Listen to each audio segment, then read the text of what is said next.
Tycoon watches his pregnant ex-wife fall on the street. The unexpected aftermath will shock you. Mr. Chun, the board meeting starts in 5 minutes. His assistant's voice crackled through the intercom. He didn't respond immediately, his attention captured by a familiar figure emerging from the elementary school across the street. Sarah. Her chestnut hair caught the sunlight, and even from this distance, he could see how she instinctively cradled her swollen belly as she navigated through the crowd of departing students and parents. Mr. Chun, the assistant prompted again. Push it back 15 minutes, he muttered, his fingers pressing against the cool glass. Every day, like clockwork, he found himself drawn to this window at precisely 3:45 p.m. Every day, he watched her leave the school, and every day, the sight of her growing belly twisted something deep inside his chest. Sir, Mr. Patterson insists. I said 15 minutes. His voice carried an edge that immediately silenced the intercom. Marcus loosened his perfectly knotted tie, feeling suddenly constricted. The empire he built, symbolized by this very building that towered over the city, seemed to mock him now. Look at you, he whispered to himself, his breath fogging the glass. The great Marcus Chun, reduced to watching his ex-wife from afar like some pathetic stalker, but he couldn't look away. Not when Sarah paused to wave goodbye to a small student, her smile, that same smile that had once been his morning sunshine, lighting up her entire face. The pregnancy had given her a glow that made her even more beautiful than he remembered, and the knowledge that he had no right to that beauty anymore ate at him like acid. I did this, he murmured, pressing his forehead against the glass. I chose this view over our view, this office over our home, this life over our life. The setting sun caught the diamond ring on his finger. He still hadn't taken it off, couldn't bring himself to, sending prisms of light dancing across the walls of his office. For a moment, they reminded him of the tears in Sarah's eyes the night she'd walked away, the night he'd let her go, too blind with ambition to see what he was losing. A sudden gust of wind scattered autumn leaves across the street below, and Marcus watched as Sarah tucked a strand of hair behind her ear. A gesture so familiar it physically hurt.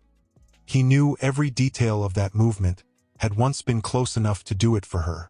7 months, he whispered, his hand falling limply to his side. 7 months of watching, and I still can't. His voice trailed off as Sarah disappeared into the crowd, leaving him alone with his reflection in the glass. A successful man by all accounts, standing in his monument to achievement, feeling more like a failure with each passing day. The intercom buzzed again, but this time, Marcus didn't even hear it. He was too lost in the memory of what he'd had, and the reality of what he'd become. A tycoon in his tower, reduced to stealing glimpses of the life he'd thrown away, one afternoon at a time. You're never here, Marcus? Sarah's voice echoed in his mind, the pain in her tone still fresh. When was the last time we had dinner together? When was the last time you came home before midnight? He slumped into his leather chair, loosening his tie further as the scene played out in his mind. Their pristine penthouse kitchen, Sarah standing there in her blue silk robe, the one he'd bought her in Paris during happier times. I'm building this for us, he had shouted back, gesturing wildly at the skyline visible through their floor-to-ceiling windows. Everything I do, every deal I make, it's all for our future. The bitter laugh she'd given still haunted him. Our future? There won't be a future if you're never part of our present, Marcus. His fingers traced the edge of his desk as he remembered how his phone had buzzed during that argument. Another urgent message from James Patterson, his business partner. The same James who had pulled him aside weeks earlier, showing him photos of Sarah meeting repeatedly with a younger man. I'm telling you this as a friend, James had said, his concern seemingly genuine. She's been meeting him 3 times a week at the Riverside Cafe. Marcus clenched his fist, remembering how those photos had poisoned his mind, feeding his paranoia during endless nights at the office. He'd never confronted Sarah about them, letting suspicion build walls between them instead. You don't trust me anymore, do you? Sarah had asked that final night, her voice barely a whisper. The tears in her eyes reflected the city lights like broken diamonds. I see how you look at me now, like I'm a stranger. I trust what I can control. He'd responded coldly, the words tasting like ash even as he spoke them. And lately, I'm not sure I can trust anything about us. The sound of her wedding ring hitting the marble counter still rang in his ears. The way she'd placed it down, not thrown in anger, but laid it gently, deliberately, somehow made it worse. 5 years, Marcus, she'd said, her voice steady despite the tears. 5 years of loving you, of building a life together, and this is what breaks us? Your inability to choose between your empire and your marriage. Standing up abruptly, Marcus walked to his private bar, pouring himself a scotch he knew he wouldn't drink. The amber liquid caught the light just as Sarah's tears had that night. If you walk out that door, he'd threatened emptily, don't expect to come back. Her response had been simple, devastating. I stopped expecting anything from you a long time ago. He hadn't known then what she'd been trying to tell him for weeks. Hadn't noticed the subtle changes in her appearance. The way she'd touch her stomach when she thought he wasn't looking. He'd been too blind, too consumed by his own ambition and unfounded suspicions. The scotch trembled in his hand as a new memory surfaced. Finding her prenatal vitamins in the bathroom trash the day after she left. By then, it was too late. His pride had kept him from calling, from demanding answers, from begging her to come back. Mr. Chan? His assistant's voice broke through the intercom again. The board is waiting. Marcus set down the untouched scotch, straightening his tie with practiced precision. But his hands shook slightly as he smoothed down his jacket. The same way they had when he'd signed the divorce papers, watching 5 years of love reduced to nothing more than legal terminology and property division. Tell them I'm on my way, he responded, his voice steady despite the storm raging inside him.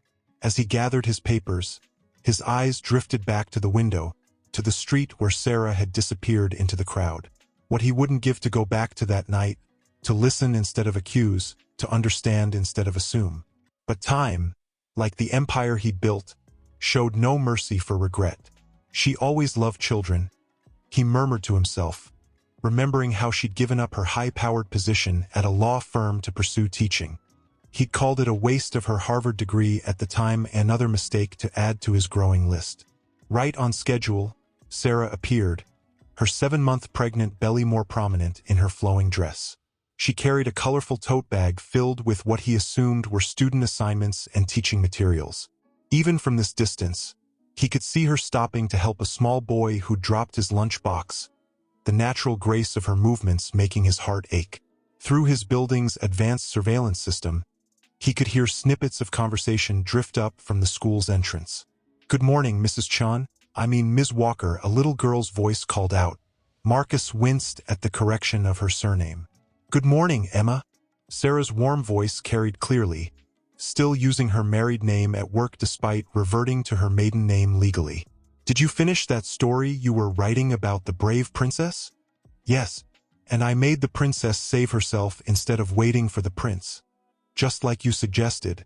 Sarah's laugh, that beautiful, melodic sound he'd taken for granted, floated up to his window. That's perfect, sweetheart. Sometimes the strongest heroes are the ones who learn to save themselves. The irony of her words wasn't lost on him. She had saved herself from him, from their toxic situation, from his consuming ambition. Through the surveillance feed, he watched her pause at the top of the school steps, one hand instinctively cradling her belly as the other steadied herself on the railing. A young male teacher, probably in his early 30s, rushed to her side. Sarah, let me help you with that bag, the man offered, reaching for her tote. Dr. Martinez said you should be taking it easier. Remember? Marcus's jaw clenched involuntarily. This must be David, the new English teacher Sarah worked closely with, the man from those damned photos Patterson had shown him. But now, watching their interaction with clear eyes, he saw only professional concern, not the affair his paranoid mind had conjured. I'm fine, David, really, Sarah insisted, though she did allow him to take the bag. The twins are just extra active this morning. Marcus's hand froze on his coffee cup. Twins. The word hit him like a physical blow. He'd known she was pregnant, but twins? The revelation made his knees weak, and he gripped the window frame for support. "Have you thought about taking your maternity leave early?" David's voice continued through the feed. "The kids would understand. They're already so excited about their favorite teacher having babies." Sarah's response was soft but determined. "Teaching keeps me grounded. Besides, these little ones aren't due for another 2 months. I need the normalcy." The slight crack in her voice when she said normalcy made Marcus's chest tighten. He watched as she straightened her shoulders and walked into the building, the same way she used to square herself before entering a courtroom with grace under pressure. "Sir?" His assistant's voice interrupted through the intercom. "Your 9 a.m. with the Shanghai investors. Cancel it," he said abruptly, his eyes still fixed on the school entrance where Sarah had disappeared. "Cancel everything today." For the first time in years, Marcus Chen, the man who'd built an empire by controlling every minute of every day, felt completely powerless. Somewhere in that building across the street, the woman he'd lost was carrying 2 lives, his children, and teaching young minds about princesses who saved themselves, while he watched from his glass tower, a king with everything and nothing all at once. The morning sun continued to rise over the city, casting long shadows across his office floor, but Marcus remained still, his coffee growing cold in his hand, as the weight of all he'd lost, and all he might never know, pressed down on him like the height of his own building. "Mr. Chun," his lawyer had said that day, "are you certain you want to proceed without further discussion? There might be circumstances we should consider." He remembered Sarah sitting across the table, her hands folded protectively over her stomach, a gesture he'd been too blind with pride to understand. Her eyes had been fixed on the papers before her, refusing to meet his gaze. "I've made my choice," he declared coldly, the words tasting like poison. "The company requires my full attention right now. We both know this marriage has become a distraction." The sharp intake of breath from Sarah had been barely audible, but it echoed in his memory like a thunderclap. Now, months later, he could see what he'd missed, the slight tremor in her hands, the paleness of her face, the unshed tears she'd blinked away. Rising from his desk, Marcus walked to his private bathroom, splashing cold water on his face. Looking in the mirror, he hardly recognized himself. "You fool," he whispered to his reflection. "You damned fool." His phone buzzed, a text from James Patterson. "The Beijing deal is falling apart. We need you focused." Marcus stared at the message, remembering Sarah's words from their last private conversation before signing the papers. "There's something you need to know, Marcus," she'd said, catching him alone in the courthouse corridor. "Something important." "Save it," he'd cut her off, straightening his tie. "Whatever it is, your lawyer can talk to mine." "This isn't about lawyers." Her voice had cracked.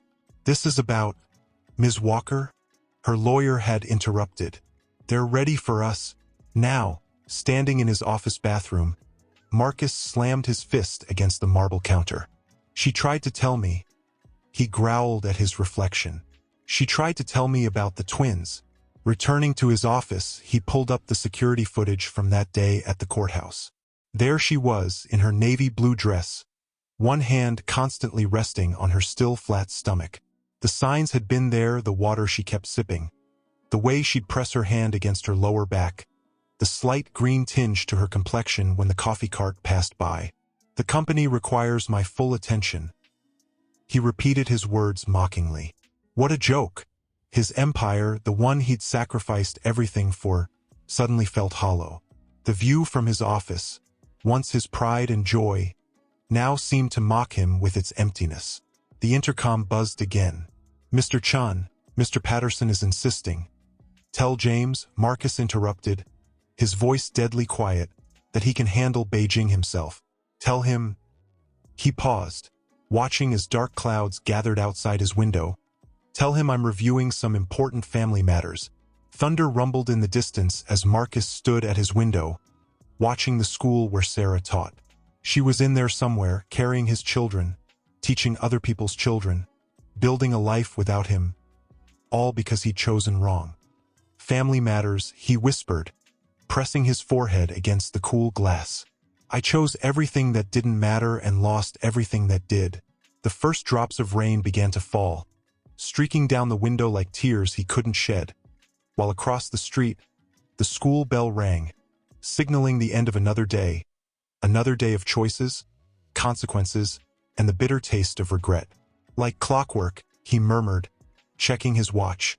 His fingers hovered over the control panel that would let him follow her journey through the city's security network, a system he'd had installed under the guise of urban development. You've become a stalker, Chan, he berated himself, yet couldn't pull away. A pathetic, wealthy stalker. Right on schedule, Sarah emerged from the school building. But today was different. The rain had intensified, and she struggled with an umbrella while balancing her bag. Through the high-definition cameras, he could see her pause to catch her breath, one hand supporting her lower back.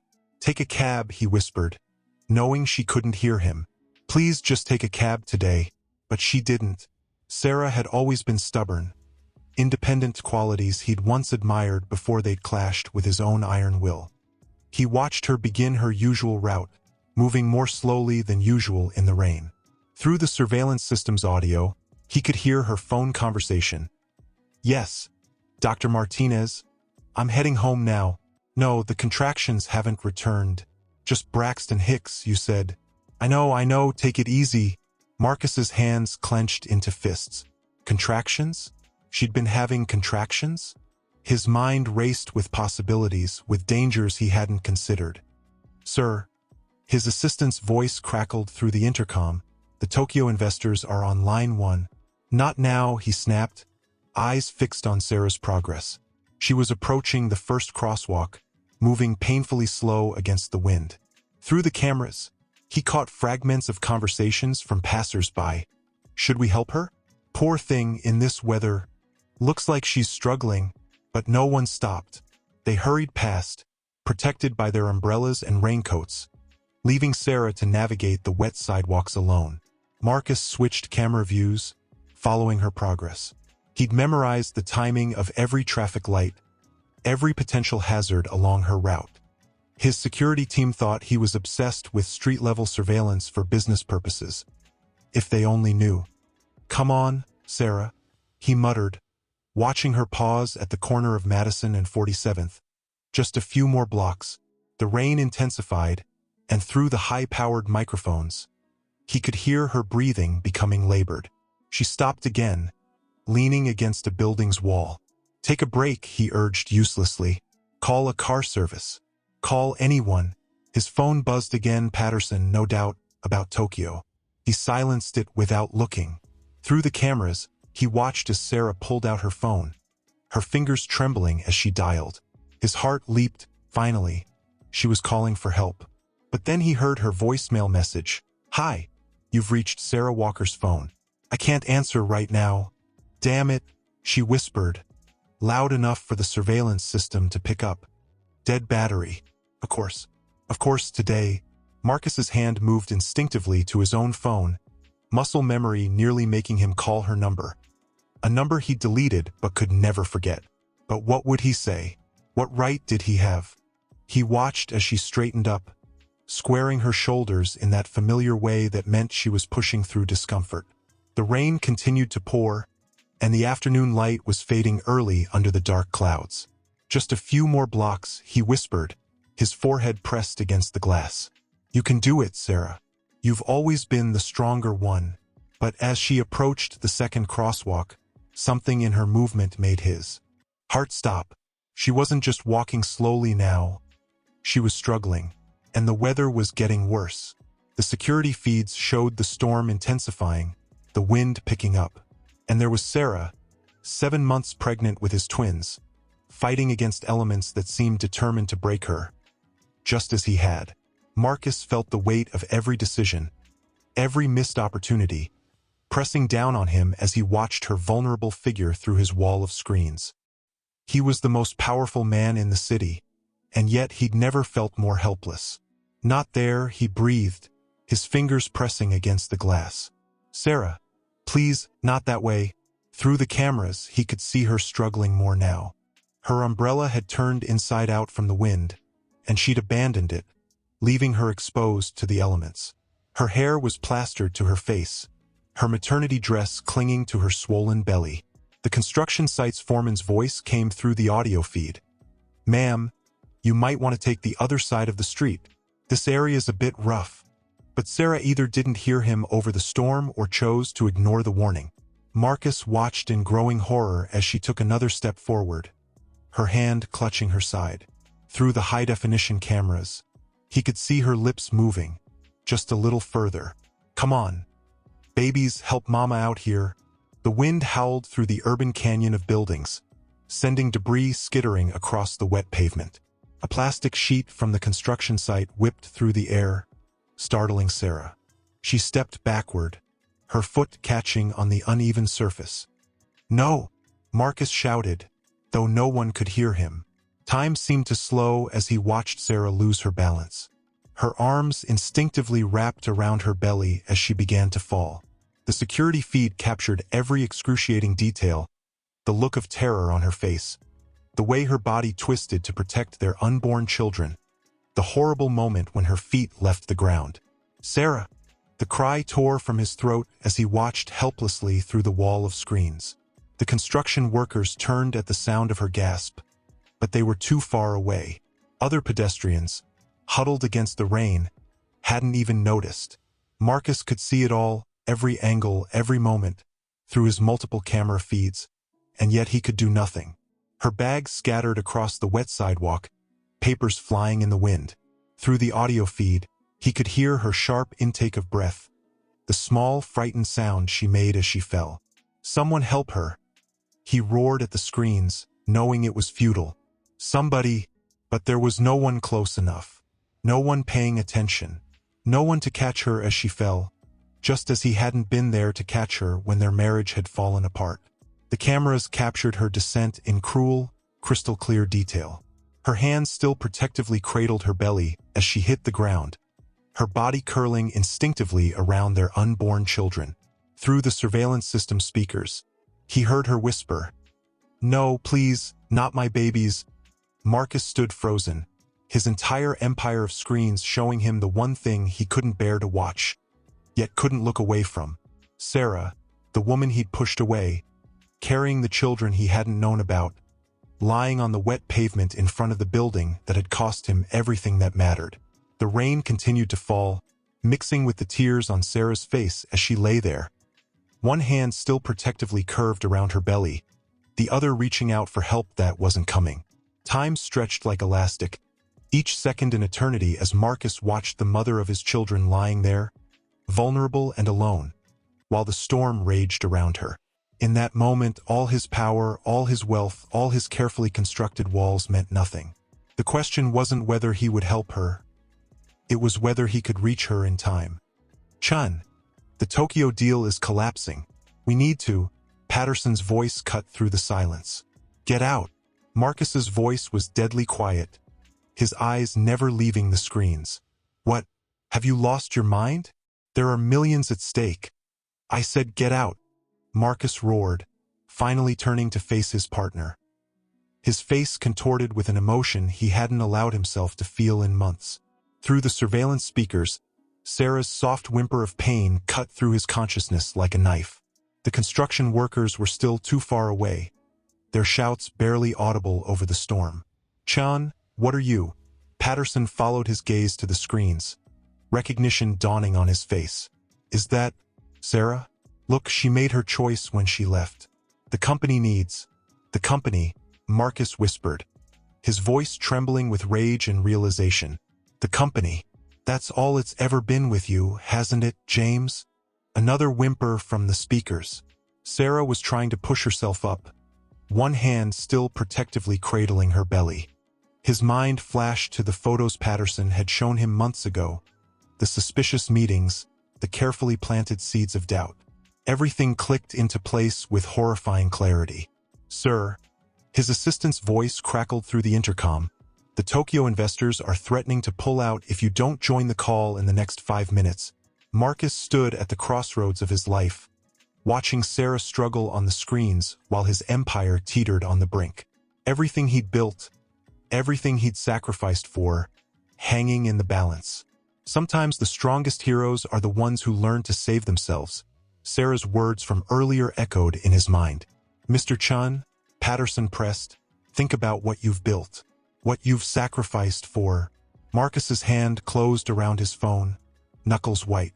That's exactly what I'm thinking about, James. Through the cameras, he watched as Sarah managed to sit up, her face contorted in pain, one hand pressed against her side. The rain continued to pour, and she was shivering now. Sir, the investors, his assistant tried again. Marcus looked at his reflection in the window, the perfect suit, the power tie, the carefully crafted image of success. Then he looked at the screens, at Sarah, at everything he'd thrown away. Sometimes, he whispered, we have to lose everything to see what matters. He turned to Patterson, his voice steady now. The company needs me? No, the company was never what needed me. With that, Marcus Chen, the man who had built his life on control and calculation, made a choice. He yanked off his tie, threw his phone onto his desk, and ran for the door. Chun! Patterson called after him. If you walk out now, everything we've built. Keep it, Marcus called back, already sprinting toward the elevator. Keep all of it. As the elevator doors closed on Patterson's shocked face, Marcus pressed the lobby button repeatedly, his heart pounding. On his private elevator screen, he could still see the security feeds. Sarah was trying to stand now, her movements weak and unsteady. Hold on, he whispered, watching the floor numbers tick down agonizingly slowly. Please just hold on. I'm coming. For the first time in years, Marcus Chun wasn't calculating risks or weighing outcomes. He was simply moving, driven by something stronger than ambition, more powerful than pride. The elevator seemed to crawl downward as rain lashed against the building's windows. 30 floors had never felt so far, and time had never moved so slowly. I'm coming, Sarah, he whispered to the empty elevator. For once in my life, I'm making the right choice. Mr. Chun? The doorman called out in shock, having never seen his boss in such disarray. Marcus didn't stop. He pushed through the revolving doors into the torrential rain. His expensive suit immediately soaked through. The wind whipped at his face as he ran across the street, dodging cars that blared their horns in protest. Sarah! He shouted against the storm, his voice nearly lost in the howling wind. She was still there, struggling to stand, one hand braced against the construction barrier. Through the rain, he could see her face contorted in pain, her other hand pressed against her belly. Don't move, he called out, closing the distance between them. Please, don't move. Sarah's head snapped up at the sound of his voice, her eyes widening in disbelief. Marcus! He reached her just as her knees buckled again, catching her before she could fall. The feeling of her in his arms after so many months, solid, real, and so obviously carrying his children, nearly brought him to his knees. What are you? She started, trying to pull away, but another wave of pain made her grab his arm instinctively. I've got you, he said, pulling her closer, shielding her from the rain with his body. I've got you both. All of you, the babies, she gasped, her fingers digging into his arm. Something's wrong. I think the fall. Help! Marcus roared, his voice carrying with an authority that made everyone in the vicinity stop and turn. I need an ambulance. Now! The construction workers were running over now, one already on his phone calling emergency services. Marcus could hear Patterson shouting from the building entrance, something about the Tokyo deal, but it all seemed distant, unimportant. Why are you here? Sarah whispered, her voice weak but still carrying that stubborn edge he remembered so well. Your company. Damn the company. He cut her off, his voice breaking. Damn all of it. I've been watching you every day, Sarah. Every single day, wanting to come down, wanting to talk to you, but too proud, too stupid, too blind. Another contraction hit, and Sarah cried out, clutching his shirt. The rain continued to pour around them, but Marcus hardly felt it, focused entirely on the woman in his arms and the lives she carried. The ambulance is 3 minutes out, someone called. Hang on, love, he whispered, the endearment slipping out naturally. Just hang on. You've been watching me? She managed between breaths, a mix of anger and something else in her eyes. All this time, I never stopped, he admitted, brushing wet hair from her face. I couldn't, even when I thought. When Patterson made me think. Patterson? She looked up sharply, then winced. What did he? The wail of approaching sirens cut through the rain. Marcus held her tighter, feeling her shiver against him. It doesn't matter now, he said, his voice firm. Nothing matters except getting you and our babies safe. I know I have no right to be here, no right to help, but please let me do this one thing right. Sarah looked up at him, rain mixing with tears on her face. For a moment, he saw all the pain he'd caused reflected in her eyes, all the lonely months, all the unspoken words. Marcus, she whispered, then doubled over with another contraction. The ambulance pulled up, lights flashing against the rain-slicked streets. As the paramedics rushed toward them, Marcus felt Sarah's hand grip his tightly. Don't, she said softly, urgently. Don't let go. And there, in the pouring rain, Marcus Chun made his second right choice of the day. Never again, he promised, meaning it with every fiber of his being. Never again. 32-year-old female, 7 months pregnant with twins, fall trauma. One paramedic rattled off to the waiting medical team. Experiencing regular contractions, possible premature labor. Marcus, Sarah gasped, squeezing his hand as another contraction hit. The babies. They're too early. Before he could respond, Dr. Martinez, the doctor he'd heard mentioned in Sarah's phone conversations, rushed forward, her face tight with concern. Sarah, I was afraid something like this might happen. You've been pushing yourself too hard. She turned to the nurses. Get her to labor and delivery, stat. We need to stop these contractions. As they wheeled Sarah toward the elevator, a nurse stepped in, front of Marcus. Sir, you'll need to wait. He stays. Sarah's voice was weak but determined. Please. He needs to know. Dr. Martinez gave Marcus a quick, assessing look, recognition flickering in her eyes. You're the father? Yes, he answered, his voice hoarse. I'm the father. The elevator ride to labor and delivery was tense, filled with the beeping of monitors and Sarah's controlled breathing. Marcus watched as the medical team worked around them, his world narrowing to the feel of Sarah's hand in his and the steady rhythm of the fetal heart monitors they'd attached. 2 distinct heartbeats, a nurse announced. Strong and regular. Marcus felt his knees go weak with relief, but then Sarah cried out again, her grip on his hand becoming painful. Blood pressures rising, another nurse called out. 128/90. They burst out of the elevator into a flurry of activity. Dr. Martinez was barking orders as they transferred Sarah to a delivery room bed. Sarah, the doctor said firmly, I need to examine you. Mr. Chun, you can stay by her head. Marcus moved to the head of the bed, still holding Sarah's hand, his other hand instinctively moving to stroke her damp hair. She looked up at him, her eyes filled with fear and something else, something that made his heart clench. I tried to tell you, she whispered between contractions. That day at the courthouse, I tried. Sure, he soothed, his throat tight. Save your strength. No, you need to know. She gripped his hand harder. They're both boys, Marcus. Identical twins. She broke off with another gasp of pain. Blood pressure still climbing, the nurse announced. 132/94.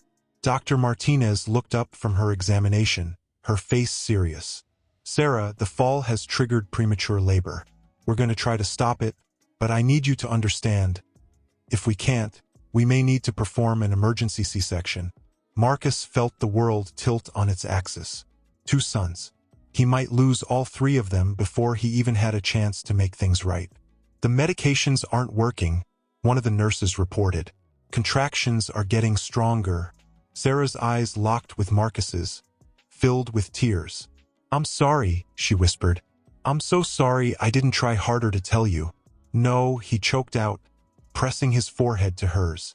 I'm the one who's sorry. I was so blind, so stupid. All those months watching you from my tower. Too proud to come down. Too afraid to face what I'd done. Fetal heart rates are increasing. a nurse called out urgently. Dr. Martinez made a quick decision. Prep we're 3. We need to get these babies out now. As the medical team burst into action around them, Sarah pulled Marcus closer. Stay with me, she asked, her voice small and frightened in a way he'd never heard before.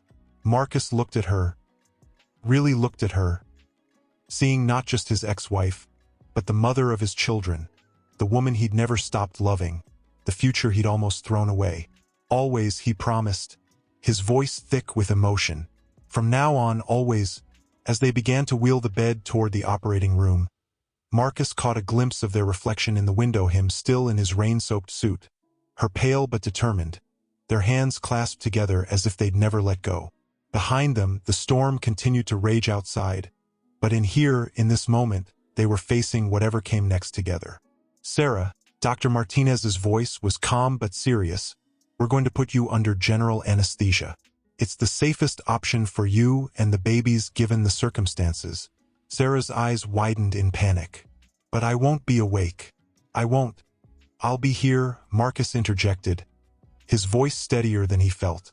I'll watch over them, over all of you. She turned to him, tears glistening in her eyes. Marcus, if something happens, if you have to choose, don't. He cut her off, his heart clenching. Don't even think that way. You're all going to be fine. You hear me? All of you. The anesthesiologist approached, syringe in hand. We need to begin now, Mrs. Chun. It's Ms. Walker, Sarah corrected automatically, then looked at Marcus with a mixture of regret and longing. As the medication began to take effect, Sarah's grip on Marcus's hand loosened. Talk to them, she murmured, her eyes fluttering closed. They know your voice. I used to play them your old voicemails. And then she was under, leaving Marcus standing there. His world narrowed to the sound of her breathing and the rapid beeping of 3 separate heart monitors. Mr. Chun, Dr. Martinez called. We're beginning the procedure. Remember, stay by her head. Marcus nodded, unable to tear his eyes away from the surgical drape that separated him from the rest of Sarah's body. He could hear the clinical exchanges between the doctors, the clinking of instruments, but it all seemed distant, unreal. Talk to them, Sarah had said. He cleared his throat, feeling foolish and terrified and more alive than he had in months. Hey there, little ones, he began softly, his voice cracking. It's your dad. I know we haven't properly met yet, and I'm sorry for that. I'm sorry for a lot of things. A flurry of activity from the surgical team made him pause, his heart racing. First baby's out, Dr. Martinez announced, cords clamped. He's small, but he's breathing. A tiny, mewling cry filled the room, and Marcus felt his knees go weak. That's my boy? He whispered, torn between looking toward the sound and keeping his eyes on Sarah's peaceful face. You're doing great, son. Your brother will be right behind you. More urgent voices, more clanking of instruments. Marcus held his breath, counting the seconds. Second baby's here, Dr. Martinez called out. Also breathing but weaker. Get him to NICU immediately. This cry was softer, more hesitant, and Marcus felt fear grip his heart. Stay strong, little one, he urged, his voice thick with emotion. You're a fighter, just like your mom. Both of you are. Mr. Chan, a nurse approached, holding a bundle wrapped in a blue blanket. Would you like to meet your son? Marcus looked down at Sarah's unconscious form, torn. He'd promised to stay with her. But, go, Dr. Martinez said firmly. We're closing now. Sarah's stable. Your boys need you. With one last squeeze of Sarah's hand, Marcus turned to the nurse. As she placed the tiny bundle in his arms, the world seemed to stop. A small, reddish face peered up at him, eyes unfocused but unmistakably there. Hey there, Marcus whispered, his voice full of wonder. I'm your dad. I know I'm a little late to the party, but I promise you, I'm not going anywhere. The baby squirmed, letting out another cry, and Marcus felt something inside him break and reform. This was his son, his and Sarah's. A life they'd created together against all odds. Your brother's going to need some extra help, he told the baby, moving closer to Sarah so she could be part of this moment, even unconsciously. but we're all going to be here for him. We're a family." As he stood there, holding one son while the other fought for strength in the NICU, Sarah breathing steadily beside him, Marcus Chand, Tycoon, businessman, and now, finally, father made a silent vow. No more towers, no more glass walls. From this moment on, he would be right here on the ground, in the midst of the beautiful, messy, terrifying reality of life and love. The storm outside began to subside, and a weak ray of sunlight broke through the clouds, casting a golden glow across the room. Felt like a promise, a new beginning. And for the first time in longer than he could remember, Marcus Chun allowed himself to hope. As dawn broke, casting a soft glow through the hospital windows, Marcus sat beside Sarah's bed, cradling their firstborn son.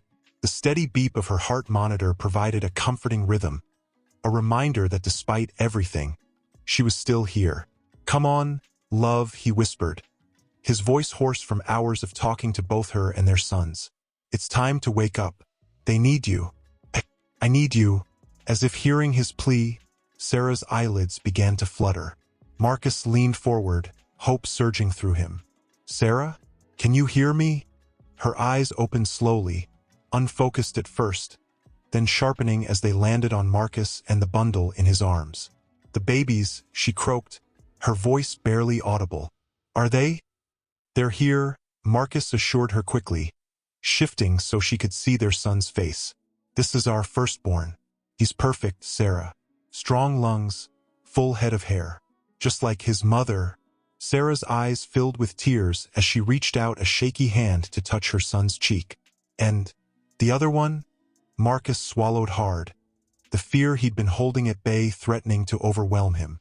"He's in the NICU. He's fighting, Sarah. The doctors say the next 24 hours are critical."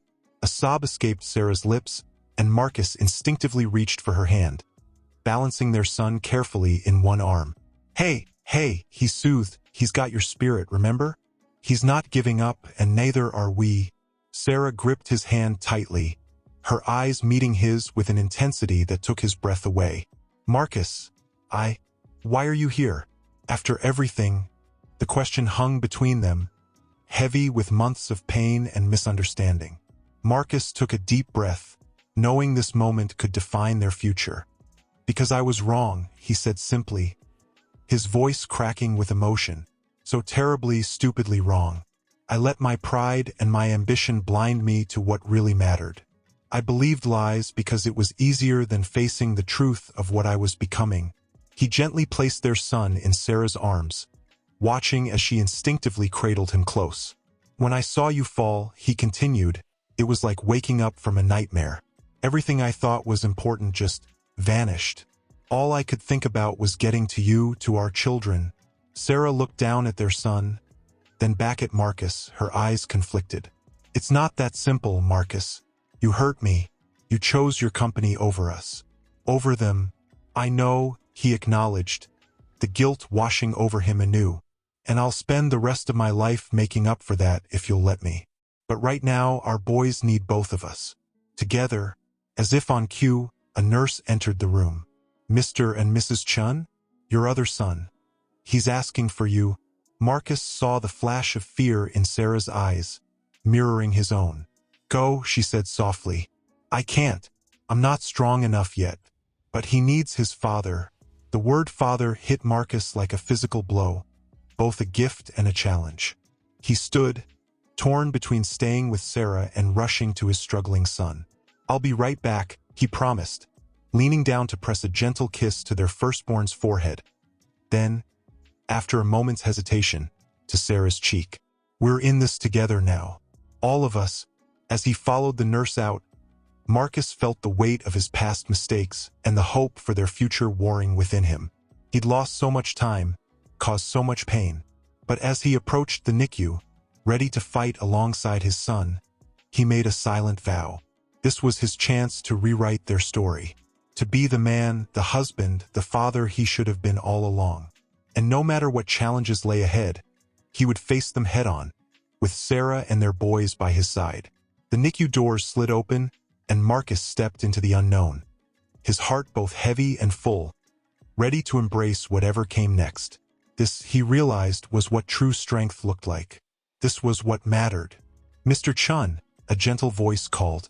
Dr. Patel, the neonatologist, approached with a cautious smile. "Your son has shown some improvement in the last hour. He's a fighter." Marcus nodded, unable to speak past the lump in his throat. He moved closer to the incubator, his hand hovering over the clear plastic as if afraid to touch it. "Can I?" he began, his voice barely a whisper. Dr. Patel nodded, guiding his hand to one of the small openings. Skin-to-skin contact can be very beneficial. "Talk to him. Let him know you're here." Swallowing hard, Marcus reached in, his finger gently brushing against his son's impossibly small hand. The baby's fingers instinctively curled around his, and Marcus felt his world shift on its axis. "Hey there, little warrior," he murmured, his voice thick with emotion. "It's Dad again. I know things are tough right now, but I need you to keep fighting. Your mom and brother are waiting to meet you properly." As if in response, the monitors beeped, showing a slight increase in the baby's heart rate. Dr. Patel smiled encouragingly. "He knows you're here. Keep talking." Marcus leaned closer, his forehead almost touching the incubator. "You know, I've made a lot of mistakes in my life. Huge ones. I nearly lost everything that mattered because I was too blind to see what was right in front of me. But you, your brother, your mom, you've given me a second chance. And I promise you, I'm not going to waste it." Tears blurred his vision as he continued, unaware of the medical staff moving quietly around him. "So you need to keep fighting, okay? Because we have so much to do together. I'm going to teach you and your brother how to ride bikes, how to tie your shoes. I'll be there for your first words, your first steps. Every scraped knee, every nightmare, every triumph. I'll be there for all of it." The baby's fingers tightened almost imperceptibly around Marcus's, and he felt a surge of hope. "That's it, son. Hold on tight. I've got you, and I'm not letting go. Not ever again." A commotion at the NICU entrance made Marcus look up.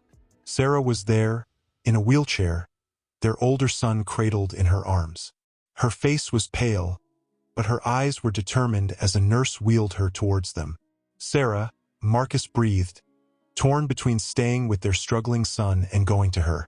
"You shouldn't be." "I needed to be here." She cut him off, her voice weak but resolute. "We all need to be here, together." As the nurse positioned her next to the incubator, Sarah reached out with her free hand, finding the other opening. Her fingers brushed against their younger son's arm, and she let out a soft gasp. "Oh, my brave little boy," she whispered, tears streaming down her face. "Mommy's here now. We're all here." Marcus watched in awe as their older son, seemingly sensing the gravity of the moment, remained perfectly quiet in Sarah's arms, his eyes fixed on his brother's incubator. "Mr. and Mrs. Chun," Dr. Patel said softly, "this is quite unprecedented. But I have to say, your younger son's vitals have improved significantly since you both arrived." Marcus and Sarah exchanged a look, years of hurt and misunderstanding melting away in the face of this moment. Without thinking, Marcus placed his free hand on Sarah's shoulder, and she leaned into his touch. "You hear that, little one?" Marcus said, his voice stronger now. "We're all here for you, your whole family, and we're not going anywhere." As they stood there, a family united against all odds, the monitors showed a steady improvement in the baby's condition. Outside, the sun broke fully through the clouds, bathing the NICU in warm, golden light. In that moment, surrounded by beeping machines and the antiseptic smell of the hospital, Marcus Chin finally understood what true wealth looked like. It wasn't in towering skyscrapers or multimillion-dollar deals. It was here, in the tight grip of his son's tiny hand, in the warmth of Sarah's shoulder under his palm, in the quiet strength of their family coming together. The road ahead would be long and undoubtedly challenging, but as Marcus looked at Sarah, then at each of their sons, he knew with absolute certainty that they would face it together. This, he realized, was his real empire, and he would spend the rest of his life making sure it flourished. Marcus had taken an indefinite leave from his company, much to the shock of his board and the business world at large. He delegated most of his responsibilities to his CFO, ignoring the frantic calls from Patterson and other executives. His empire could wait, his family couldn't. On a crisp autumn morning, Marcus stood in the NICU, gently rocking Ethan in his arms. The baby, though still small, had made remarkable progress. The maze of tubes and wires had diminished, and his grip on Marcus's finger had grown noticeably stronger. "Mr. Chun," Dr. Patel approached, a warm smile on her face. "I have some good news. Ethan's latest tests show significant improvement. We believe he's ready to be moved out of the NICU and into the regular nursery." Marcus felt his heart swell with joy and relief. "Really? That's incredible. When can we take him home?" "If he continues to progress at this rate, possibly within a week," Dr. Patel replied. "But remember, he'll still need special care and monitoring." "Of course," Marcus nodded, looking down at his son's face. "You hear that, little warrior? You're almost there. Just a little bit longer." As Dr. Patel left to prepare the transfer, Marcus heard familiar footsteps approaching. He turned to see Sarah entering the NICU, Oliver nestled against her chest in a baby carrier. "How is he?" she asked softly, coming to stand beside them. "Better," Marcus replied, his voice thick with emotion.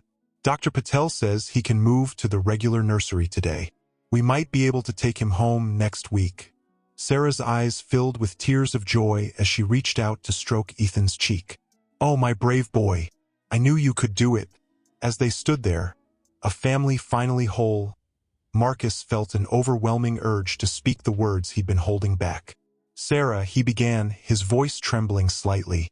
"These past weeks, being here with you and the boys, it's made me realize what truly matters in life." She looked up at him, her expression a mixture of hope and caution. "Marcus." "No, please," he continued gently. "I need to say this. I was a fool, Sarah. A blind, ambitious fool who nearly lost everything that mattered. I don't expect you to forgive me overnight, but I want you to know that I'm committed to this, to us, to our family, for the long haul." Sarah's eyes searched his face, looking for any trace of the old Marcus, the one who'd prioritized business over family. Instead, she saw only sincerity and love. "I've been thinking too," she said softly, "about second chances, about forgiveness. It won't be easy, Marcus. We have a lot to work through." "I know," he nodded, shifting Ethan gently in his arms. "And I'm prepared to do whatever it takes. Therapy, counseling, anything. I want to be the husband and father you and our boys deserve." Sarah was quiet for a moment, then reached out to take his free hand in hers. "Okay," she whispered. "Okay, let's try. For us, for our boys." As if sensing the gravity of the moment, both Ethan and Oliver cooed softly. Marcus and Sarah looked at each other and laughed, the sound filled with relief and hope. "Mr. and Mrs. Chun?" A nurse called from the doorway. "We're ready to move Ethan to the nursery now." As they followed the nurse out of the NICU, Marcus felt a profound sense of transition. They were leaving behind not just the intensive care unit, but also the pain and mistakes of their past. Ahead lay uncertainty, yes, but also possibility, the chance to rebuild, to grow, to love more deeply than ever before. Outside the hospital windows, the autumn leaves were turning, painting the world in vibrant hues of red and gold. It was a season of change, of transformation. And for the Chun family, it was the beginning of a new chapter, one they would write together, with every lullaby, every sleepless night, every small triumph and challenge overcome. As they stepped into the elevator, Sarah leaned against Marcus's shoulder, and he pressed a gentle kiss to her forehead. In that moment, surrounded by the family he'd almost lost, Marcus Chun knew that he was exactly where he was meant to be. The journey ahead would be long and sometimes difficult, but with Sarah and their boys by his side, he was ready to face whatever came next. The elevator doors closed, carrying them towards their future, a future bright with promise, love, and the unbreakable bonds of family. One crisp autumn afternoon, Marcus sat in his office, poring over financial reports. The once comforting view of the city skyline now felt like a barrier between him and his family.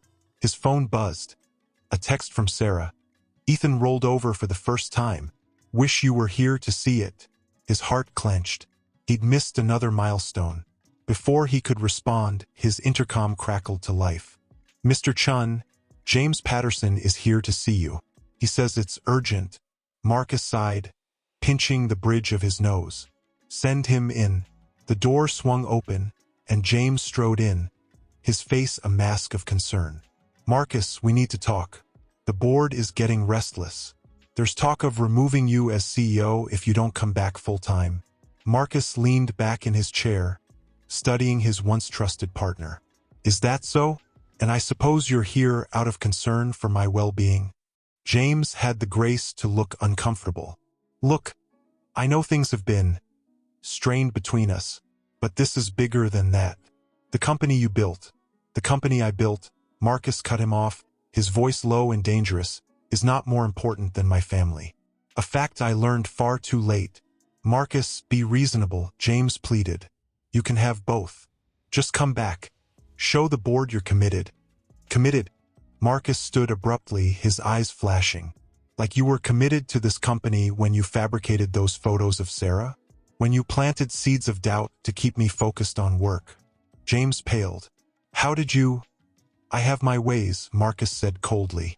Did you really think I wouldn't investigate once I realized what I'd nearly lost? A tense silence fell between them. Outside, the sun dipped behind a cloud, casting the office in shadow. What do you want? James finally asked, his voice barely above a whisper. Marcus moved to the window, looking out at the city he'd once thought he owned. I want the truth, James. All of it. And then I want your resignation. You can't be serious, James sputtered. After everything we've built together. Together? Marcus turned, his eyes blazing. No, James. I built this company. You rode its coattails, manipulating and scheming to keep your position. Well, it ends now. As if on cue, Marcus's phone rang. Sarah's name flashed on the screen. He answered immediately, turning his back on James. Sarah? Is everything okay? Her voice came through, tinged with excitement. Marcus, the doctor just called.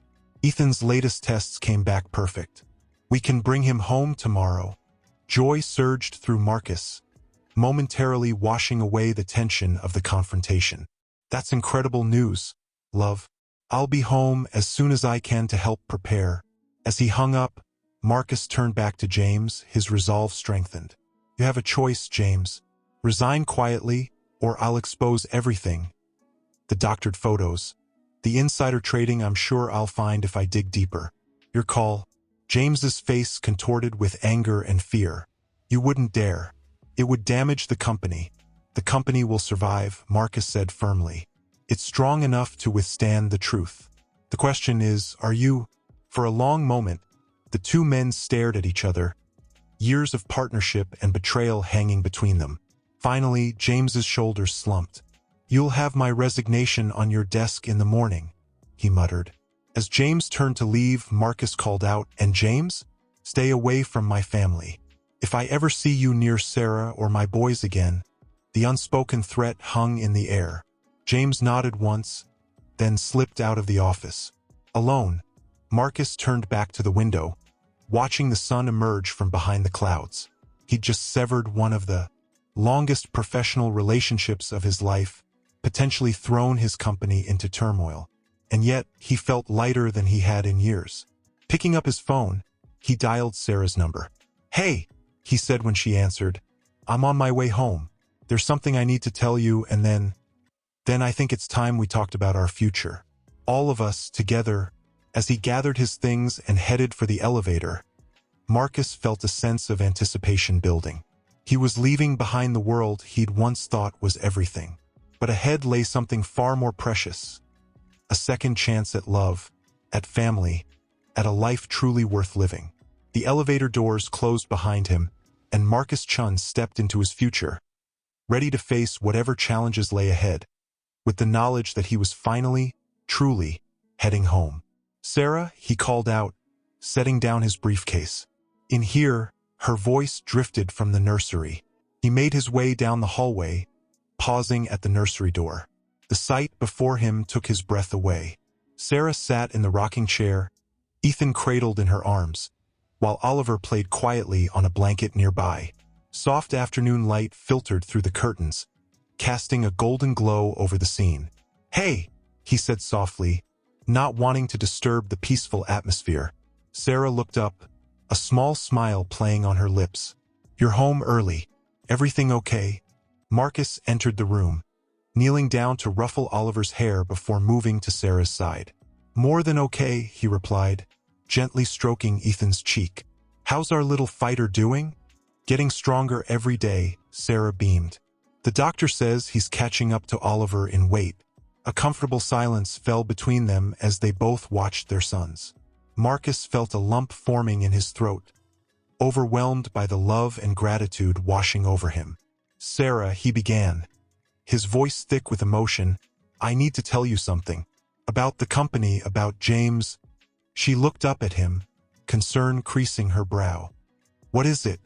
Taking a deep breath, Marcus recounted his confrontation with James, the ultimatum he'd given, and his decision to prioritize their family over the company. As he finished, Sarah's eyes were wide with shock. "Marcus, I don't know what to say. The company has been your life for so long." "No," he said firmly, taking her free hand in his. "You and the boys are my life. The company was just a distraction, a way to avoid dealing with what really mattered." Tears welled up in Sarah's eyes. "But what will you do? What will we do?" Marcus smiled, feeling lighter than he had in years. "That's what I wanted to talk to you about. I have an idea, but I want it to be our decision. Together." He reached into his pocket, pulling out a small velvet box. Sarah gasped as he opened it, revealing 2 simple gold bands. "I know we're already married," he said softly, "but I want to do this right, to start over with honesty and trust. Sarah Walker, will you marry me again? Will you help me build a new life? One where our family always comes first?" Sarah's tears spilled over, but her smile was radiant. "Yes," she whispered. "Yes, Marcus. But what about the company?" He finished for her.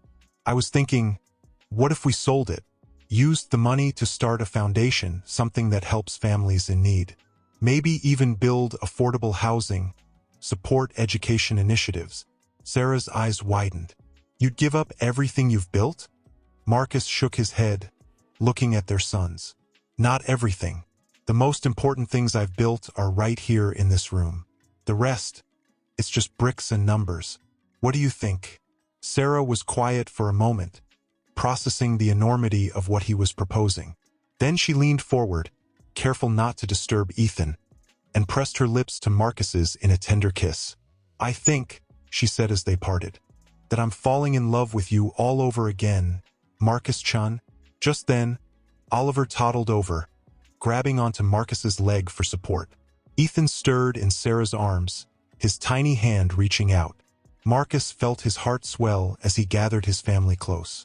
Outside, the sun was setting, painting the sky in brilliant hues of orange and pink. But inside this room, a new day was dawning for the Chun family. A day filled with promise, redemption, and the unbreakable bonds of love. As they sat there, planning their future, Marcus realized that he had finally found his true empire, not in skyscrapers or stock portfolios, but in the love of his family and the chance to make a real difference in the world. The road ahead would have its challenges, but as he looked at Sarah and their boys, Marcus knew that together, they could face anything. This was their new beginning, their second chance at happily ever after. And this time he was determined to get it right. On a crisp spring morning, exactly 1 year after the twins' dramatic birth, Marcus stood in the backyard of their new home, a modest but comfortable house in a quiet neighborhood, worlds away from their former penthouse. He watched as Sarah chased Oliver around a colorful play set, their laughter filling the air. Ethan, still smaller but gaining strength every day, sat contentedly in Marcus's arms, babbling happily. "Can you believe it's been a year?" Sarah asked, breathless from play as she joined them. Marcus shook his head, overwhelmed by the rush of emotions. "Sometimes it feels like yesterday, and other times, like a lifetime ago," Sarah finished, leaning against him. They stood in comfortable silence, watching Oliver explore the garden. The past year hadn't been easy. There had been long nights of worry over Ethan's health, tense discussions about the company's sale, and the ongoing process of rebuilding trust between them. But every challenge had only strengthened their bond. "Mr. Chun," a voice called from the house. Their assistant, Emily, appeared at the back door. "The board members have arrived for the foundation meeting." Marcus nodded, feeling a familiar mix of excitement and nervousness. Today was the official launch of the Chun Family Foundation, the culmination of months of planning and the start of their new life's work. "You've got this," Sarah said softly, taking Ethan from his arms. "Go change the world, one family at a time." He leaned in, kissing her tenderly. "We've got this," he corrected. "I couldn't do any of this without you." As Marcus turned to head inside, Oliver came running up, arms outstretched. "Dada up," he demanded. Without hesitation, Marcus scooped him up. "Business suit be damned. How about you come help Daddy with his big meeting, champ?" he suggested, earning a delighted giggle from his son. Sarah watched them go, her heart full. "What do you think, Ethan?" she murmured to the baby in her arms. "Should we go see what your daddy and brother are up to?" Inside, Marcus entered the living room turned meeting space. Oliver perched on his hip. The board members, a diverse group of community leaders and experts in various fields, looked up in surprise. "Ladies and gentlemen," Marcus began, his voice steady and warm, "before we start, I'd like you to meet one of the reasons we're all here today. This is my son, Oliver." As introductions were made and Oliver charmed the room with his toothy grin, Sarah slipped in quietly, taking a seat at the back with Ethan. Marcus caught her eye, drawing strength from her presence. "A year ago," he continued, "I thought I had everything. But I was wrong. Thanks to these little guys and their amazing mother, I learned what truly matters in life. And that's why we're here today, to help other families find their way, to provide opportunities and support to those who need it most." As the meeting progressed, with plans discussed for affordable housing projects, educational initiatives, and family support programs, Sarah watched Marcus with pride. This was the man she'd always known he could be: passionate, compassionate, and fully present. Towards the end of the meeting, as Marcus was wrapping up, Ethan began to fuss. Without missing a beat, Marcus paused his speech, walked over to Sarah, and took the baby from her arms. "And this," he said, turning back to the board with Ethan snuggled against his chest, "is our youngest board member, Ethan. He doesn't say much yet, but he's got big plans for the future." The room filled with warm laughter, and Sarah felt tears prick her eyes. This was their new reality, a perfect blend of family and purpose, love and ambition. As the board members filed out, offering congratulations and expressing excitement for the foundation's future, Marcus joined Sarah on the couch, a twin in each arm. "So," he said softly, "what do you think? Are we crazy for taking this on?" Sarah leaned in, resting her head on his shoulder. "Absolutely," she replied with a smile. "But it's the best kind of crazy, the kind that changes lives, including our own." As they sat there, surrounded by the remnants of the meeting and the promise of their new beginning, Marcus felt a profound sense of peace. The empire he'd once pursued so relentlessly had crumbled, but in its place stood something far more valuable: a legacy of love, compassion, and real, lasting change. The future stretched out before them, full of possibilities and challenges. But with Sarah by his side and their boys in his arms, Marcus knew that whatever came next, they would face it together as a family, as partners, as two people who had found their way back to each other against all odds. And in that moment, in the warm embrace of his family and the excitement of their new purpose, Marcus Chun realized that he had finally, truly, come home. On a warm summer evening, Marcus stood in the backyard of their home, watching as Oliver and Ethan, now 6 years old, chased fireflies in the twilight. Their laughter echoed across the lawn, a sound that never failed to make his heart swell with joy. "Daddy, look!" Ethan called out, his small hands cupped gently around a glowing insect. "I caught one." Marcus knelt down beside his son, marveling at the tiny light pulsing in his hands. That's amazing, buddy. Remember, we have to let it go so it can find its family. Ethan nodded solemnly, then opened his hands. The firefly lingered for a moment before taking flight, joining the dance of lights in the darkening sky. Just like you found us, right, Dad? Oliver chimed in, his perceptive brown eyes fixed on Marcus. The question caught Marcus off guard, a lump forming in his throat. That's right, champ, he managed, pulling both boys into a hug. And I'm so grateful I did. Marcus, Sarah's voice called from the patio. There's a call for you. It's James Patterson. Marcus felt a chill run down his spine at the name. He hadn't spoken to his former business partner since that fateful day in his office years ago. Go on, Sarah encouraged softly, seeing his hesitation. I'll watch the boys. With a nod, Marcus made his way inside, his mind racing.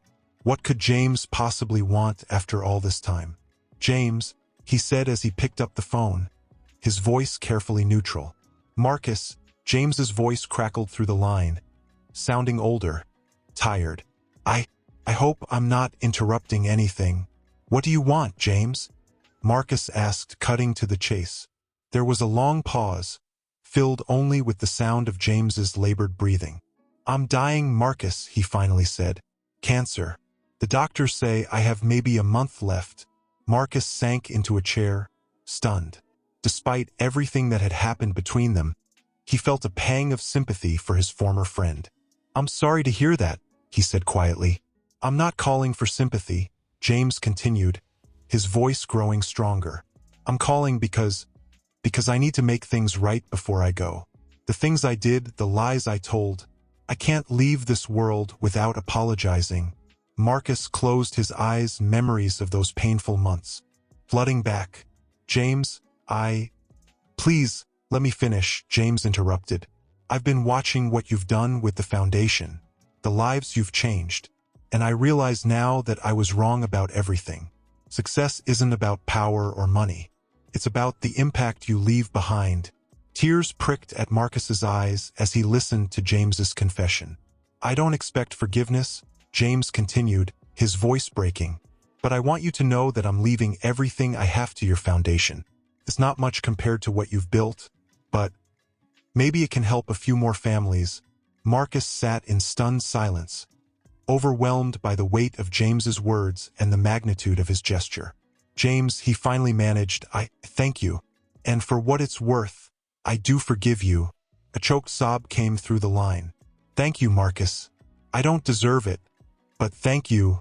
As the call ended, Marcus sat there, phone still in hand, trying to process everything. He was so lost in thought that he didn't hear Sarah approach until she placed a gentle hand on his shoulder. Everything okay? She asked softly. Marcus looked up at her, then out the window where he could see the twins still playing in the yard. In that moment, he was acutely aware of how fragile and precious life was, how easily it could all slip away. It will be, he said, pulling Sarah into his arms. James is dying. He's leaving everything to the foundation. Sarah gasped softly, understanding the significance of this gesture. Life's too short for grudges, Marcus continued, his voice thick with emotion. Too short not to appreciate every moment we have with the people we love. As if on cue, Oliver and Ethan burst through the back door, faces flushed with excitement. Mom, Dad, Oliver exclaimed. Can we camp in the backyard tonight? Please. Marcus and Sarah exchanged a look, a whole conversation passing between them in an instant. You know what? Marcus said, scooping up Ethan as Sarah reached for Oliver. That sounds like a perfect idea. Let's do it. As they headed outside, arms full of giggling children and hearts full of love, Marcus felt a profound sense of gratitude wash over him. For his family, for the work they were doing, for the second chances life had given him. The night stretched out before them, full of possibilities. And as they set up the tent under the star-filled sky, the fireflies dancing around them like earthbound stars, Marcus Chun knew that this moment, this life, was the true meaning of success. A soft knock on the door pulled him from his reverie. Dad, Ethan's voice called out. Can I come in? Of course, buddy, Marcus replied, hastily wiping away the tears that had formed in his eyes. Ethan entered, his lanky frame a testament to his recent growth spurt. He paused, taking in the scattered photos on his father's desk. "What's all this?" Marcus smiled, picking up a picture of the twins as infants. "Just taking a trip down memory lane. Can you believe you guys are turning 16 tomorrow?" Ethan sat down across from his father, his eyes scanning the photos. Is that your old office?" he asked, pointing to a picture of Marcus in his former corporate suite. Marcus nodded, a mixture of emotions crossing his face. "That was a lifetime ago, Dad," Ethan began, his voice hesitant. "There's something I've been wanting to ask you." Marcus leaned forward, sensing the seriousness in his son's tone. "What is it?" Ethan took a deep breath. "Why did you give it all up? The company, the money, everything. Oliver and we've been learning about your old company in school. It was huge. You could have had anything you wanted." The question hung in the air, heavy with unspoken implications. Marcus stood, moving to the window that overlooked their modest backyard. In the distance, he could see the skyline of the city, his former empire now just a collection of twinkling lights. "Ethan," he said softly, "I had everything I thought I wanted back then, but I was missing the most important things." He turned back to his son, noting the confusion in the boy's eyes. "You see, success isn't measured in dollars or buildings. It's measured in the lives you touch, the love you give and receive." Marcus picked up another photo, this one of Sarah holding the twins in the NICU. "When you and Oliver were born, when I almost lost you all, I realized what truly mattered. And it wasn't anything I could buy or build." Ethan stood, joining his father at the window. "But don't you ever miss it? The power, the recognition?" Marcus put his arm around his son's shoulders. "Sometimes I think about what might have been, but then I look at you, at Oliver, at your mom, and I know I made the right choice. The foundation we built together has helped more people than my company ever did." Just then, Oliver burst into the room, his face flushed with excitement. "Dad, Ethan, you've got to come see this." They followed Oliver to the living room, where Sarah was standing in front of the television, her hand covering her mouth in shock. On the screen, a news anchor was speaking urgently. And in a surprising turn of events, Chen Enterprises, once the largest corporation in the city, has announced its immediate dissolution. All assets will be transferred to the Chun Family Foundation, in what's being called the largest charitable donation in the country's history. Marcus felt his knees go weak. He reached for Sarah's hand, gripping it tightly as the news continued. This decision comes directly from the board of directors, who cite the inspirational work of former CEO Marcus Chen as their motivation. In a statement, the board said, "We've watched Mr. Chen change lives through his foundation. It's time we followed his example and put people before profits." The room fell silent as the implications of this news sank in. Sarah turned to Marcus, tears in her eyes. "Did you know about this?" Marcus shook his head, still in disbelief. "I had no idea. I haven't been involved with the company in years." Oliver looked at his father in awe. "Dad, do you realize what this means? The foundation. It's going to be able to help so many more people." As the reality of the situation dawned on them, Marcus felt a surge of emotions, pride, gratitude, and a profound sense of coming full circle. He pulled his family close, overwhelmed by the legacy they had created together. "You see, boys," he said, his voice thick with emotion, "this is what real success looks like. It's not about what you gain for yourself, but what you give to others. The choices we make, the examples we set, they can change the world in ways we never imagined." As they stood there, arms around each other, watching the news unfold, Marcus Chun felt a sense of peace wash over him. The empire he had once built with ambition and drive had crumbled, only to be reborn as something far greater, a force for good, a beacon of hope for countless families. And here, in the warmth of his family's embrace, surrounded by the love he had nearly lost, Marcus knew that he had finally, truly, built something that would last forever. On a crisp autumn morning, 2 weeks after the news broke, Marcus stood at the podium in front of the foundation's newest project, a state-of-the-art community center in the heart of the city's most underprivileged neighborhood. The crowd before him was a sea of eager faces, from local residents to city officials to members of the press. As he prepared to speak, Marcus caught sight of his family in the front row. Sarah, her eyes shining with pride, and the twins, now young men on the cusp of adulthood, looking at him with a mixture of admiration and nervousness. He took a deep breath, drawing strength from their presence. 16 years ago, Marcus began, his voice steady and clear. I stood on a stage not unlike this one. I was celebrating the opening of a new skyscraper, another jewel in the crown of Chun Enterprises. I thought I had it all, success, power, wealth. But I was wrong. A hush fell over the crowd as they hung on his every word. It took nearly losing everything I truly cared about to realize what real success means. It's not about how high we can build our towers, but how many people we can lift up along the way. Marcus paused, his eyes scanning the crowd. He saw hope in the faces of the local residents, curiosity in the eyes of the reporters, and something akin to understanding in the expressions of the business leaders present. This community center is more than just a building. It's a promise that no matter where you come from, no matter what challenges you face, there is always hope. There is always a chance to build a better future. As he spoke, Marcus felt a surge of emotion threatening to overwhelm him. He gripped the edges of the podium, steadying himself. The recent decision by Chun Enterprises to dissolve and donate its assets to our foundation was unexpected, but it represents a shift in thinking that I believe is crucial for our society.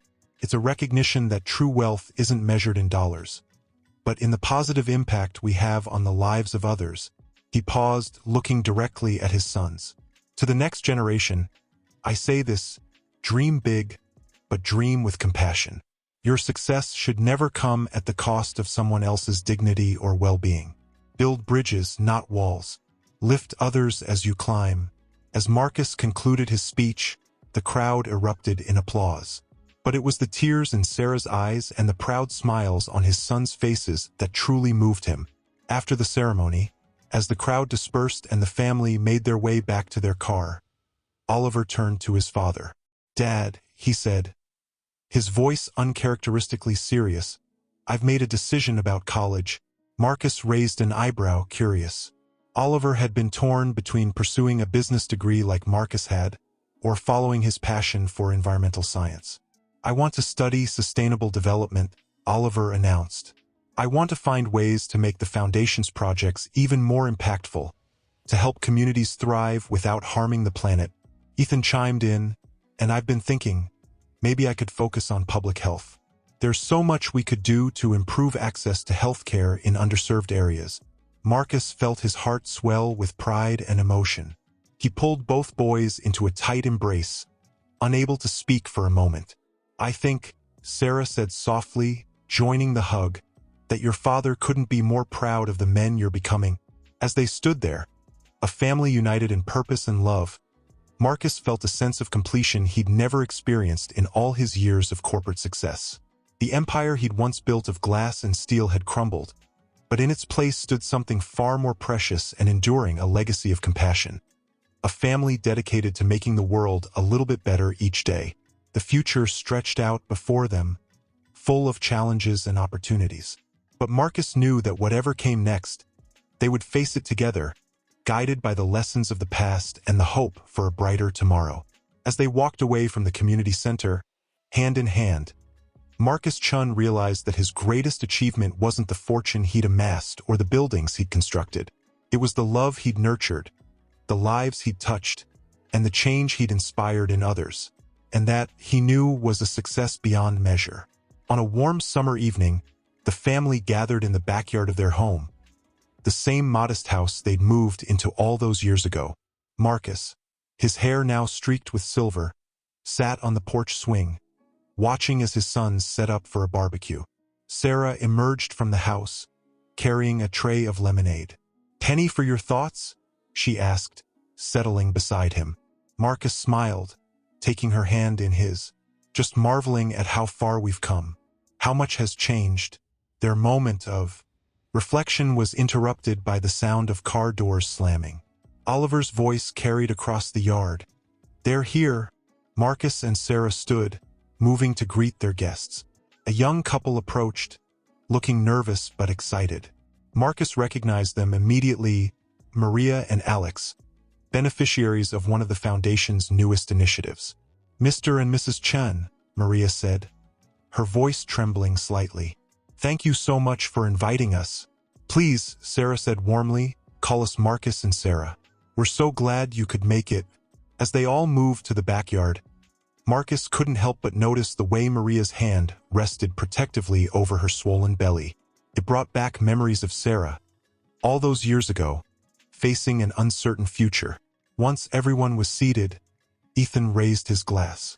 "A toast," he announced, "to new beginnings and second chances." The glasses clinked, and conversation flowed easily. As the evening progressed, Marcus found himself sitting next to Alex, who seemed lost in thought. "Everything okay?" Marcus asked gently. Alex looked up, his eyes filled with a mixture of hope and fear. I'm just overwhelmed. A few months ago, we were facing eviction. Maria had lost her job, and with the baby coming, we didn't know what we were going to do. And now you have a fresh start," Marcus finished for him. "A new home, a job training program, and a support system to help you through the challenges ahead." Alex nodded, wiping away a tear. "I never thought people like you would care about people like us. I mean, you could be living in a mansion, driving fancy cars." Marcus chuckled softly. "Believe me, I've been there, and it wasn't half as fulfilling as this." He gestured to the scene before them, Oliver deep in conversation with Maria about prenatal nutrition, Ethan showing Sarah and Alex's parents the plans for a new community garden project. "This," Marcus said, his voice thick with emotion, "this is true wealth. The connections we make, the lives we touch, the hope we inspire. It's worth more than all the skyscrapers and stock options in the world." As the night wore on and stars began to twinkle overhead, Marcus found himself once again on the porch swing, this time with both his sons beside him. "Dad," Oliver said softly, "we've been thinking. With the Foundation growing so much, maybe it's time for you and Mom to step back a bit. Take some time for yourselves." Ethan nodded in agreement. "You've built something amazing. Let us carry it forward for a while." Marcus felt a surge of emotions: pride, nostalgia, and a touch of apprehension. "Are you sure you're ready?" His sons exchanged a look, then turned back to him with determined smiles. "We learned from the best," Ethan said. "Besides," Oliver added, "we know you'll always be there if we need guidance. You've taught us that family is the strongest foundation of all." Marcus pulled them both into a tight embrace, overcome with love and gratitude. As they sat there, the sounds of laughter and conversation drifting from the backyard, he realized that this was the legacy he'd always dreamed of. Not a corporate empire, but a family united in purpose, committed to making the world a little bit better each day. Sarah joined them on the porch, her eyes twinkling with understanding. "What do you say, Mr. Chen? Ready for a new adventure?" Marcus looked at his wife, then at his sons, and finally out at the gathering in their backyard. A microcosm of the community they'd built, the lives they'd touched. He felt a profound sense of peace wash over him. "You know what?" he said, a smile spreading across his face. "I think I am. As long as we're in it together." As the night deepened and stars blanketed the sky, the Chun family sat together, for hearts beating as one, ready to embrace whatever the future might hold. They had built something far greater than an empire of steel and glass. They had created a legacy of love, compassion, and hope that would endure for generations to come. And for Marcus Chen, once the titan of industry turned humble philanthropist, this was the greatest success story of all. On a crisp autumn morning, 5 years after handing over the leadership to their sons, Marcus and Sarah returned home from their latest journey. Their modest house, now showing signs of age much like its owners, welcomed them with familiar warmth. As they settled into their living room, surrounded by mementos from their travels and photographs of the lives they'd touched, the doorbell rang. Sarah answered it, her face lighting up with joy. "Marcus," she called out, "come quickly." Marcus hurried to the door, his heart skipping a beat at the sight before him. There stood Oliver, grinning from ear to ear, with a tiny bundle cradled in his arms. "Dad, Mom," Oliver said, his voice filled with emotion. "I'd like you to meet your granddaughter, Hope." Marcus felt his eyes well up with tears as he gently took the newborn into his arms. Sarah leaned in close, her hand resting on his shoulder as they both marveled at the newest addition to their family. "She's beautiful," Marcus whispered, his finger gently caressing Hope's cheek. As they moved into the living room, Ethan arrived, slightly out of breath. "Sorry I'm late," he panted. The Foundation's new education initiative launch ran over time. "Did I miss the big reveal?" Oliver laughed, pulling his brother into a hug. "You're just in time. Come meet your niece." As the family gathered around, cooing over baby Hope, Marcus felt a profound sense of continuity wash over him. He looked at his sons, now grown men with lives and families of their own, and marveled at the journey that had brought them all to this moment. "You know," he said, his voice thick with emotion, "I once thought my legacy would be towering skyscrapers and business empires. But this is the true legacy. Family, love, and the hope for a better future." Sarah squeezed his hand, understanding the weight of his words. "And it all started with a choice," she added softly. "A choice to put love and family first." Oliver looked up from his daughter, his eyes shining. "Dad, there's something else we wanted to tell you. The Foundation, we've been approached by the United Nations." Marcus and Sarah exchanged surprised glances. "The UN?" Sarah asked. Ethan nodded excitedly. "They want to use our model as a template for global community development. They're calling it the Tycoon Initiative for Sustainable Communities." Marcus felt his knees go weak, overwhelmed by the magnitude of what his sons were saying. He sank into his favorite armchair, baby Hope still nestled safely in his arms. I don't know what to say," he managed, looking from Oliver to Ethan in awe. "You don't have to say anything, Dad," Oliver said gently. "This is your legacy. The seeds you planted all those years ago. They've grown into something beyond anything we could have imagined." As the magnitude of the moment settled over them, little Hope began to stir, her tiny hand reaching out and grasping Marcus's finger. In that instant, past, present, and future seemed to converge. Marcus looked down at his granddaughter, then up at his family gathered around him. "You know," he said, his voice barely above a whisper, "I think I finally understand what true success means." Sarah sat on the arm of his chair, her arm around his shoulders. "And what's that, my love?" Marcus smiled, tears of joy streaming down his face. "It's this, right here. It's building a legacy of love that transcends generations. It's knowing that long after we're gone, the work we've done, the lives we've touched, it will all continue through our children and their children." As the family huddled closer, the room filled with a warmth that had nothing to do with the autumn sun streaming through the windows. It was the warmth of love, of purpose, of a family united in their commitment to making the world a better place. And as Marcus Chun held his granddaughter, surrounded by the family he had nearly lost and the legacy they had built together, he knew with absolute certainty that this moment, this life, was the greatest success story ever told. The future stretched out before them, full of promise and possibility. And though challenges would undoubtedly come, Marcus knew that with love as their foundation, there was nothing they couldn't overcome. This was not the end of their story, but the beginning of a new chapter, one filled with hope, compassion, and the enduring power of family. On a warm spring afternoon, the family gathered in the backyard of the old family home for Hope's birthday party. The once modest garden had blossomed into a lush oasis, mirroring the growth of their family and their impact on the world. Marcus, now in his 70s but still sharp as ever, sat on the porch swing, watching as Hope chased butterflies among the flowers. Sarah joined him, her silver hair gleaming in the sunlight. "Penny for your thoughts, my love?" she asked, echoing a phrase that had become their tradition over the years. Marcus smiled, taking her hand in his, just marveling at how far we've come, and wondering what the future holds. Their moment of reflection was interrupted by Oliver's excited voice. "Dad, Mom, you need to see this." Marcus and Sarah made their way to where their sons stood huddled around a tablet. Ethan looked up, his eyes shining with excitement. The results are in from the first 5 years of the Chen Initiative. As Oliver began to swipe through the data, Marcus felt his heart swell with pride and amazement. Poverty rates had dropped significantly in participating communities. Education levels were up. Healthcare access had improved dramatically.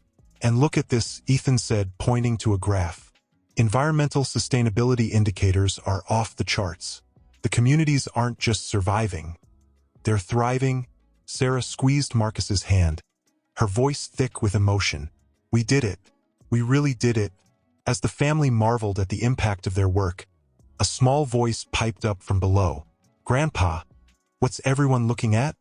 Marcus looked down to see Hope tugging at his pant leg, her curious eyes wide with wonder.